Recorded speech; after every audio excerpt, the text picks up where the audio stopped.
Saya Reza Diela Sofwana akan membacakan pengertian uji Wilcoxon untuk sampel bebas. Pengertiannya adalah uji Wilcoxon untuk sampel bebas adalah uji komparatif dua sampel bebas apabila skala data ordinal, interval atau rasio, tetapi tidak berdistribusi normal. Uji komparatif yang dimaksud adalah uji untuk mengetahui perbedaan jumlah peringkat antara dua kelompok. Dalam tiap kelompok, jumlah observasi atau sampel boleh beda.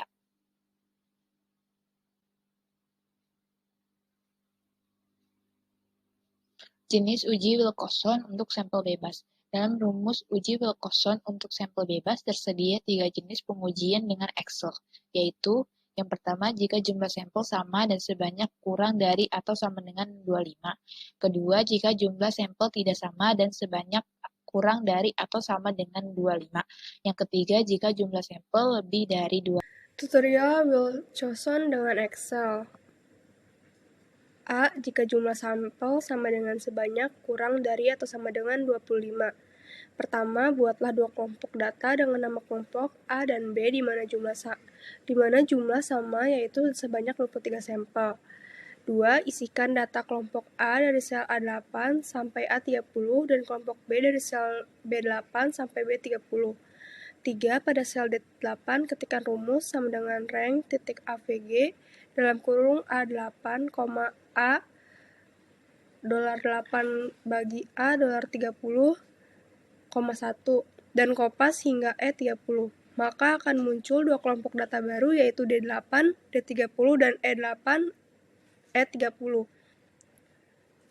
Dua kelompok ini adalah peringkat rata-rata atau range average dari kelompok data asli A dan B pada sel D8, D30 dan E8, E30.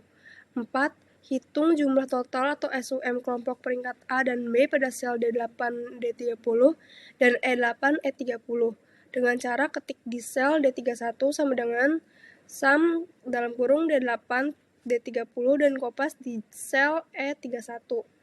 5. Hitung jumlah sampel kelompok A dan B dengan cara ketik formula di sel H8 sama dengan count dalam kurung A8, A30 dan kopas di sel I8. 6. Referensikan nilai jumlah total atau SUM kelompok peringkat A dan B pada sel D8, D30 dan E8, E30 ke sel H9 dan I9 dengan cara ketik di sel H9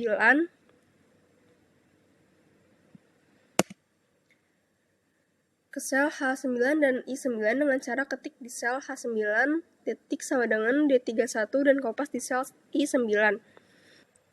7. Tentukan nilai alfa di H11 sebesar 0,5. 8. Tentukan pengujian dua pihak atau dua tail di sel H12 dengan ketik angka 2. 1. Hitung nilai W di sel H13 sama dengan min H9 I9 yaitu nilai terendah dari jumlah peringkat kedua kelompok A dan B. 2. Tentukan nilai Wilcoxon table sesuai probabilitas 0,05 dengan N1 dalam kurung jumlah sampel kelompok A. 23 dan N2 dalam kurung jumlah sampel kelompok B. 23 yaitu nilai tabelnya adalah 451. Ketikkan di sel H15. Silahkan pelajari Wilcoxon table untuk mendapatkannya. 3. Buatlah keputusan hipotesis dengan ketik pada sel H15 sama dengan if dalam kurung H13 H14 yes, no yang artinya jika nilai kurang dari nilai Wilcoxon table maka signifikan atau yes dan jika sebaliknya maka tidak signifikan atau no.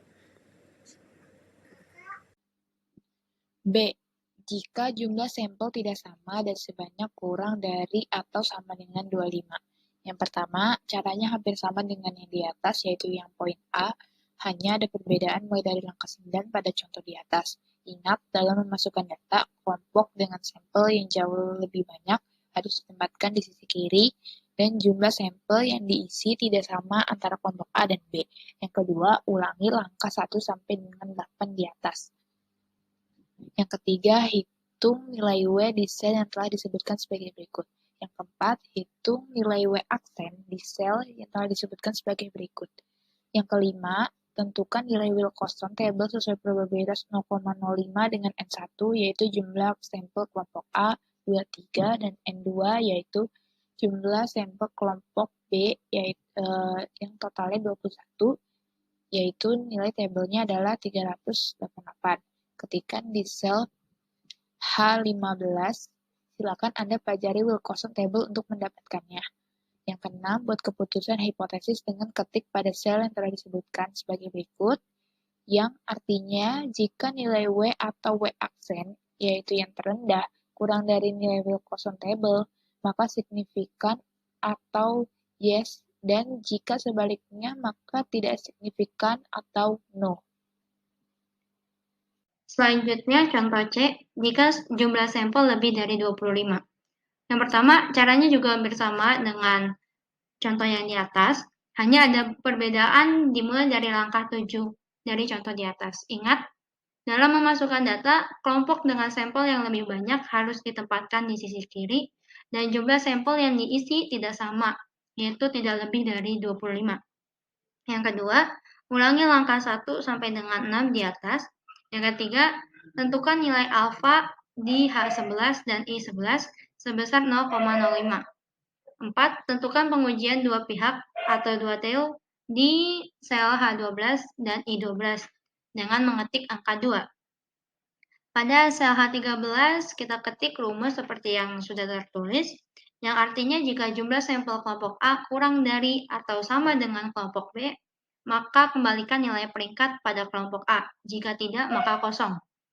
Yang keenam, pada sel I13 kita ketik rumus seperti yang sudah tertulis, yang artinya jika jumlah sampel kelompok B kurang dari kelompok A, maka kembalikan nilai peringkat pada kelompok B, jika tidak, maka kosong. Contoh kedua, jika jumlah sampel lebih dari 25. Yang pertama, pada sel H14, ketik rumus yang sudah tertulis, yang artinya jika nilai pada sel H13 kosong, maka hitung jumlah sampel kelompok B, yaitu jumlah sampel kelompok A tambah jumlah sampel kelompok B plus 1, dikurang nilai sel I13. Jika sel H13 tidak kosong, maka kembalikan nilai kosong. Yang kedua, pada sel I14, ketik rumus yang seperti yang sudah tertulis, yang artinya jika nilai pada sel I13 kosong, maka hitung jumlah peringkat A yang terdiri dari jumlah peringkat A tambah jumlah peringkat B plus 1, dikurang nilai sel H13. Jika sel I13 tidak kosong, maka kembalikan nilai kosong. Yang ketiga, hitung mean A pada sel H15 dengan rumus seperti yang sudah tertulis. Selanjutnya, hitung mean B pada sel 15 seperti rumus yang sudah tertulis. Yang kelima, hitung varians A pada sel H16 seperti rumus yang tertulis. Yang keenam, hitung varians B pada sel I16 seperti rumus yang sudah tertulis. Yang ketujuh, hitung standar deviasi A pada sel H17 dengan rumus yang sudah tertulis. Yang ke-8, hitung standar deviasi B pada sel I17 seperti rumus yang sudah tertulis. Yang ke-9, hitung p-value A pada sel H18 dengan rumus seperti yang sudah tertulis. Selanjutnya, contoh yang ketiga, jika jumlah sampel lebih dari 25. Yang pertama, hitung p-value B. Yang pertama, hitung p-value B pada sel I18 dengan rumus seperti yang tertulis. Yang kedua, jika langkah Anda benar, maka nilai pada poin 11 sampai dengan poin 16 akan sama pada kolom A dan B. Yang ketiga, selanjutnya buat keputusan hipotesis dengan ketikan pada sel H19 menggunakan rumus seperti yang tertulis.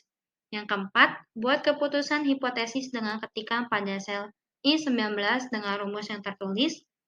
Yang terakhir, jika cara Anda benar, jawaban hipotesis antara A dan B pasti sama, yaitu yes, yang artinya signifikan atau ada beda bermakna, yang artinya H1 diterima, dan jika sebaliknya, maka tidak signifikan atau no. Sekian penjelasan dari kelompok kami, kurang lebihnya mohon maaf. Terima kasih. Wassalamualaikum warahmatullahi wabarakatuh.